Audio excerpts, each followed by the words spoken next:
Good day, everyone, and thank you for joining us for this Idaho Environmental Forum.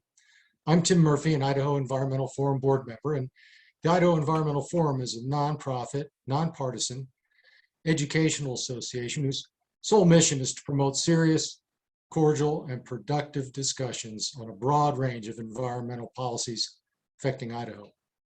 Before we get started, I'd like to thank our sponsors for making discussions like this one today possible, and you can find them on the web at idahoenvironmentalforum.org. Today, I'm joined by two people with very close daily ties to Idaho's rangelands, Dr. Karen Launchbaugh and Mike Guerry. Dr. Launchbaugh is a professor of rangeland ecology and director of the University of Idaho Rangeland Center. Karen's research interests include grazing management, animal behavior, targeted grazing, and rangeland education. Karen's graduating students have greatly enriched rangeland management capabilities across Idaho and the West. Karen is a past award recipient of the United States Professor of the Year for the state of Idaho, and she's currently president of the International Society for Range Management. Mike Guerry is president of Guerry Incorporated, a family-owned ranching operation running sheep and cattle on the BLM Garbage Resource Area, the Humboldt-Toyobe National Forest, Idaho Department of Lands, and private lands. The operation spans 3 generations, over 110 years of ranching in the Castleford and Three Creek area. A former CPA, Mike earned his BA in accounting from Boise State University, and Mike currently chairs the Three Creek Rangeland Fire Protection Association, and he's a board member for the Southern Idaho Livestock Hall of Fame. Fences are ubiquitous across the West. I think everyone. They're a tool to support successful grazing management and healthy rangelands. We see them when we're driving, when we're hiking. We fiddle with gates, and while likely not, we're likely not going to witness the disappearance of physical fences altogether. In the future, virtual fencing will be replacing many pasture fences, riparian exclosures, and other fences like those used for fire restoration areas. Karen and Mike will discuss virtual fence technology. That's making it possible for us to imagine rangeland landscapes with fewer fences, without physical fencing, that is, and the myriad benefits, environmental, economic, and social, that virtual fencing technology offers. Karen and Mike are collaborating on research that centers on the use of virtual fencing for the management of livestock. Karen, I'll now turn the forum over to you for research perspectives on virtual fencing. Well, Tim, thank you so much for inviting us to do this. I think it's interesting to me that there's an old habit of trying to keep animals where you want them, and now there's a new technology for it. So I'm just gonna, for those of you who aren't real familiar, I'll just give you a little background on how we got to where we are, and I'm gonna leave you with a teaser of some of the things that we're doing here at the University of Idaho to advance this new technology. So I'm up here at the U of I, but I work on rangelands all across southern Idaho, and certainly trying to keep animals where they're needed and not where they're not needed is a big part of just plain old, good old range management. So let me tell you a little bit about virtual fence, then I'm going to share a screen.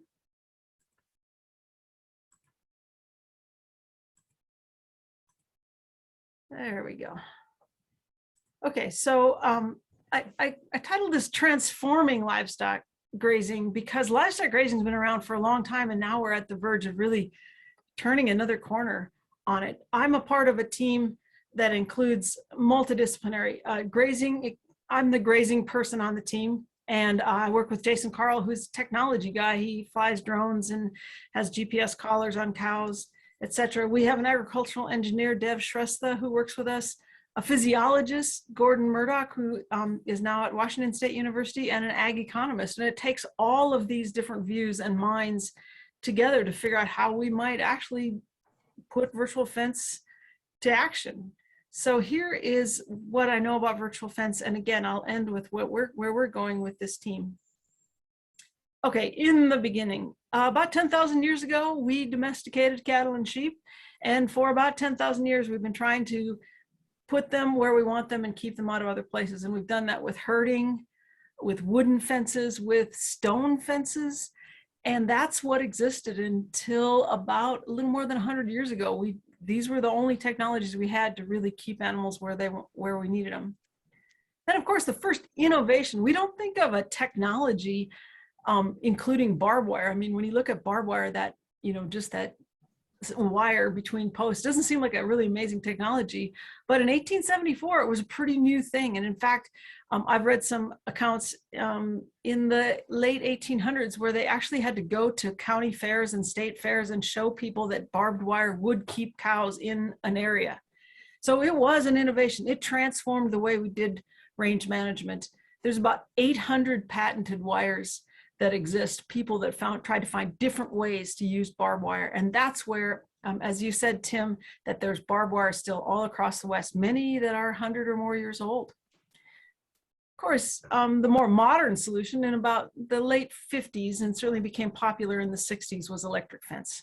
Huge innovation. Now we could use lighter material, and we could keep animals in. Again, people didn't think it was going to work initially. There was a lot of skepticism about whether you could use electric fence, but now it's pretty widely used, and it has some it's really applicable in some places, especially now that we have solar panels to try to keep it charged. So these are the technologies we have. And then on the horizon is virtual fence. But with these wire fences, we have accomplished many, I will call them conservation benefits. With fences, we can have riparian protection. We can accomplish good old grazing management.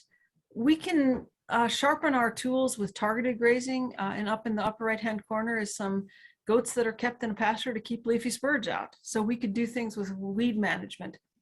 And then, of course, we've seen any of you that do wildland fire management, or even just looking after a fire, you'll see fence line contrasts like the one in the lower right-hand corner, where there's an area the cows grazed, and when the fire got to that spot, they stopped, the fire stopped because there wasn't enough fuel. So that's on the horizon, and I hope that Mike will tell us a bit more about that. Okay, but it's not all the rosy story.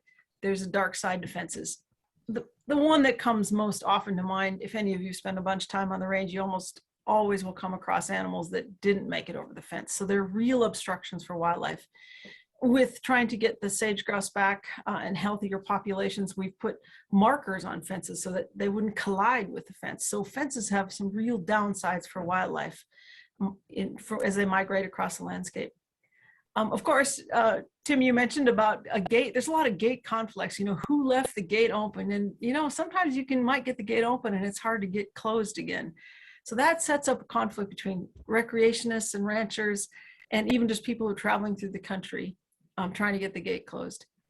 The last one is a little bit more modern that I was thinking of, was weed traps. I see all across the West. This is Russian thistle that got up against a fence and creates a real hazard for fire and obstruction for movement. So fences are useful, are important, but they've got a real downside.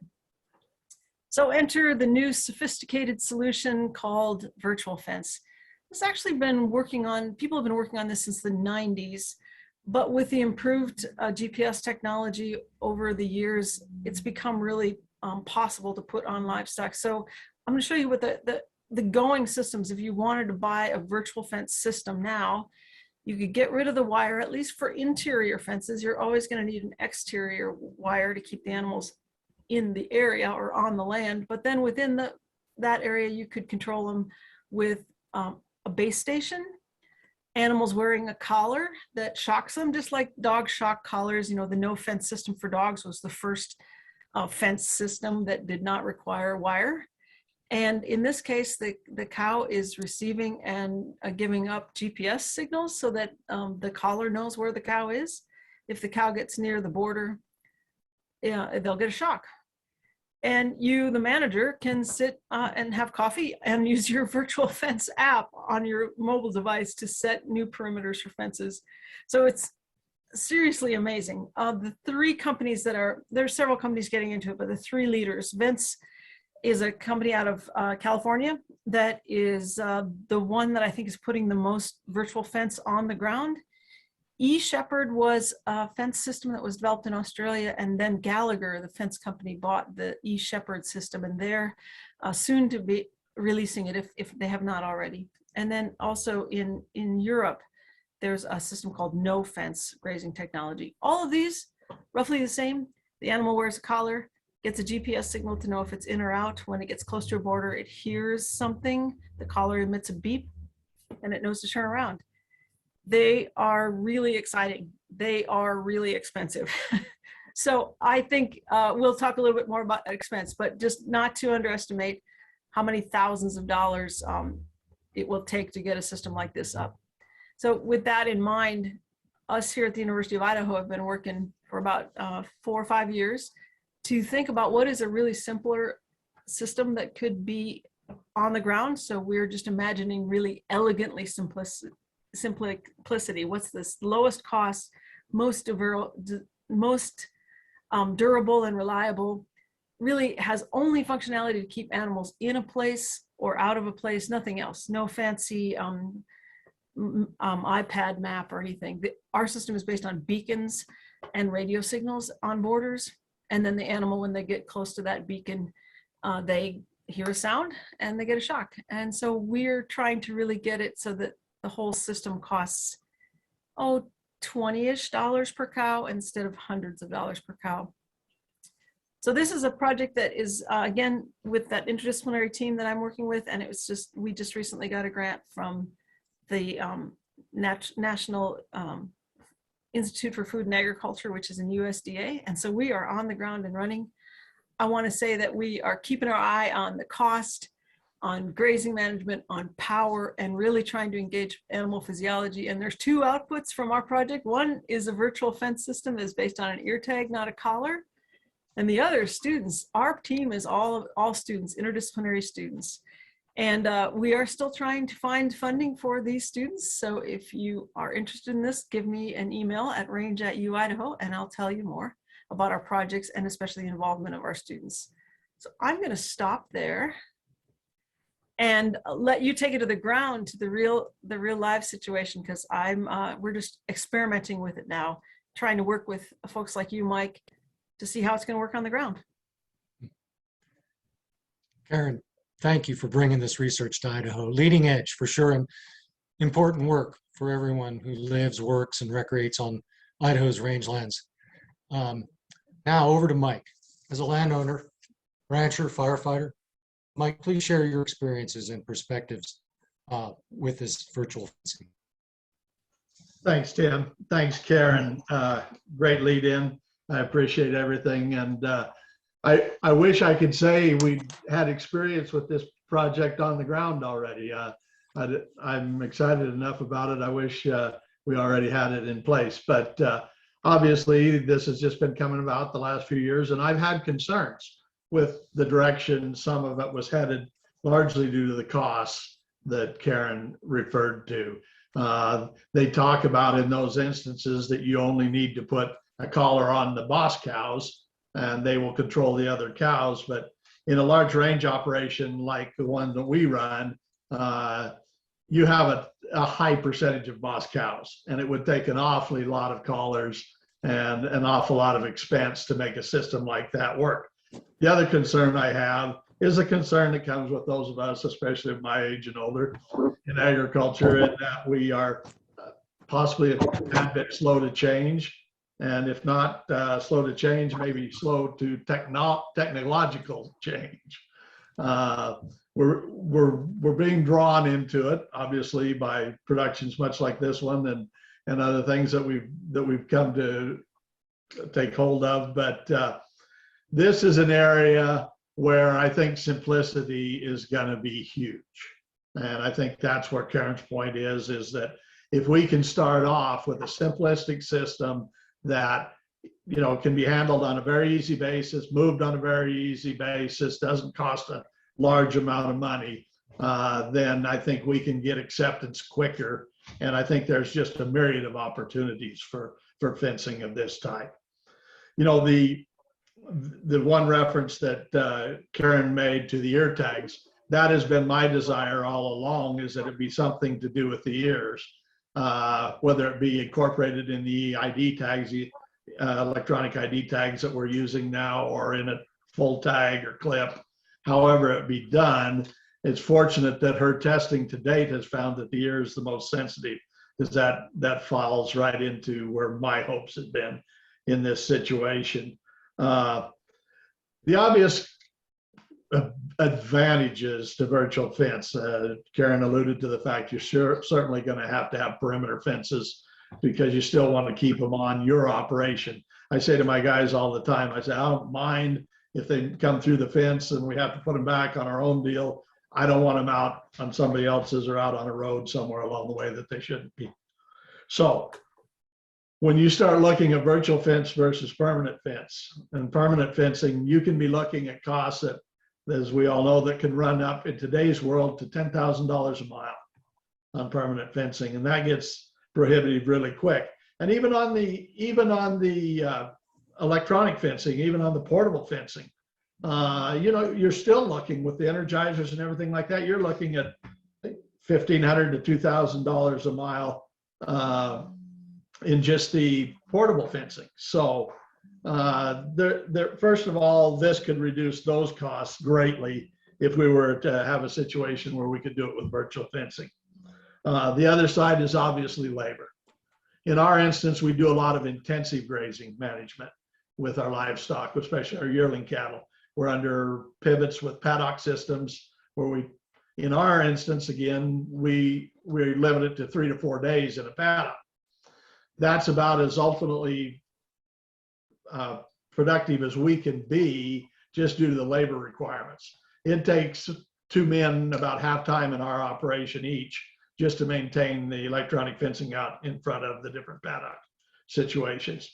With a situation like Karen is describing, easily one person on a part-time basis could take care of that same amount. So obviously a huge savings in labor costs. And as we all know, it's getting more and more difficult at all times to find labor, let alone be able to pay for it. So those are huge benefits. The other is if we could switch from 4-day paddocks, 3 or 4 day paddocks to 1-day paddocks, all the grazing experts will tell you that if you can move on a 1-day basis and move at 4 o'clock in the afternoon when the sugars are the highest in the grasses, you will increase the productivity of your cattle. And it's pretty simple math with the energy. So that in itself, above and beyond all the cost savings, now you're going to have increased production on the livestock. And by moving off of that grass that quickly, you're going to increase the production of the grass as well. So those are largely the cost situations that I look at and the benefits that I look at in an operation like mine, where this could have tremendous impacts on a very rapid basis. But then we move on to and look at the outside part of these intensive grazing operations are down on our base operation. And then we move out into our range operation with both our sheep and cattle. And this would be more so for our cattle side because our sheep are herded. But on our cattle side, there's many opportunities there as well. Whether it became a situation of you were fighting a certain cattle guard that the cattle were wanting to cross, and it's on a main highway and you don't want to be putting up an obstruction that obstructs the traffic, you could have a virtual fence across that cattle guard that only the cattle would end up respecting. It wouldn't impede traffic at all. We could also use it alongside of roads for safety purposes, where we have oftentimes pastures that have a main highway through the middle of the pasture in open range type scenario. You could use it to protect the traffic from the livestock, or the livestock, better said, from the traffic in situations like that. And then you could use it to divide up for management purposes, large allotment fields that you wanted to graze in different ways, maybe intensively, possibly to make different utilization in certain areas based on the feed amounts in those areas and those kind of things. But it goes on into some of the things that were referred to earlier too: riparian management, targeted grazing. You know, you're targeting a poisonous plant or something like that you want to target graze, or what we like to refer to as coordinated grazing when it comes to fuels management for fire. If it allows us opportunities amongst ranchers alongside each other to create coordinated grazing efforts to reduce fuels and create a fuel break, that could be huge in an area that's as large as ours, i.e. the Garbage Resource Area, which covers almost 1.4 million acres. And it can be very difficult to compartmentalize those grounds and hold a fire into a certain area. So going to our fire side, that could be extremely beneficial. And then after a fire, obviously, if only a portion of the allotment has burned and we have the ability to utilize the part that's unburned with a fence, a virtual fence, that too, not only cost savings, the permit process to put it in place, and then the fact that it's limited how well sometimes those fences function. So this would provide us opportunities in those instances after a fire. There's also a big fuel break program going on in the Great Basin right now. It's starting in our area and hopes to go Great Basin wide, where we're putting in these fuel breaks. And if we were able to utilize virtual fencing in the areas where we're putting in those fuel breaks, that too would create a lot of savings and a lot of opportunities. And you can go on from there. The open gate situation that Karen referred to, and it's a challenge for all of us. So we all want to use the grounds. That's what it's about. It's about multiple use, but we also want to keep our cattle home if we can do it.